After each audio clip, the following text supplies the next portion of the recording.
हिमालय के जंगल में ऐसे कई पेड़ पौधे हैं जो अपने आप में अनोखे हैं। ऐसे पेड़ पौधे और कहीं नहीं पाए जाते। इन पर लगने वाले फल और फूल सबसे अलग होते हैं। इन पर लगने वाले फल इतने मीठे और खुशबूदार होते हैं कि कोई भी इन्हें खाए बिना रह नहीं सकता। ऐसा ही एक पेड़ नदी किनारे था जिस पर सारे बंदर अपने राजा के साथ रहा करते थे। बंदरों के राजा का नाम महाकपि था। महाकपि बहुत ही समझदार और ज्ञानवान था।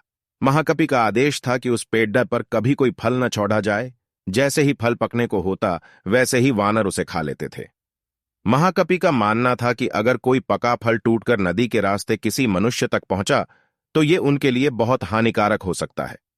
सभी वानर महाकपि की इस बात से सहमत थे और उनकी आज्ञा का पालन करते थे। लेकिन एक दिन एक पका फल नदी में जा गिरा।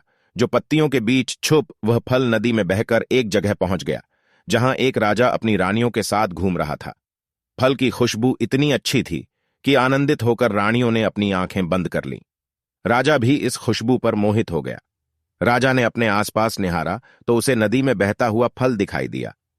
राजा ने उसे उठाकर अपने सिपाहियों को दिया और कहा कि कोई इसे खाकर देखे कि यह फल कैसा है। एक सिपाही ने उस फल को खाया और कहा कि यह तो बहुत मीठा है। इसके बाद राजा ने भी उस फल को खाया और आनंदित हो उठा।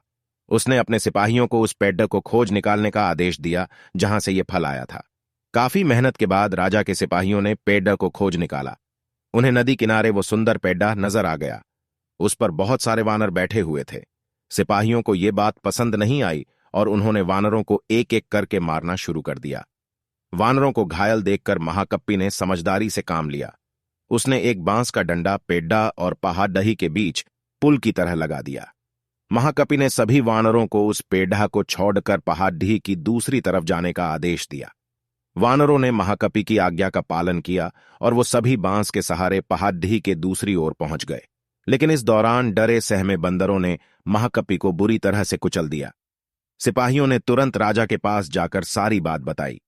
राजा महाकपि की वीरता से बहुत प्रसन्न हुए और सिपाहियों को आदेश दिया कि महाकपि को तुरंत महल लेकर आएं और उसका इलाज करवाएं। सिपाहियों ने ऐसा ही किया। लेकिन जब महाकपि को महल लाया गया तब तक वह मर चुका था।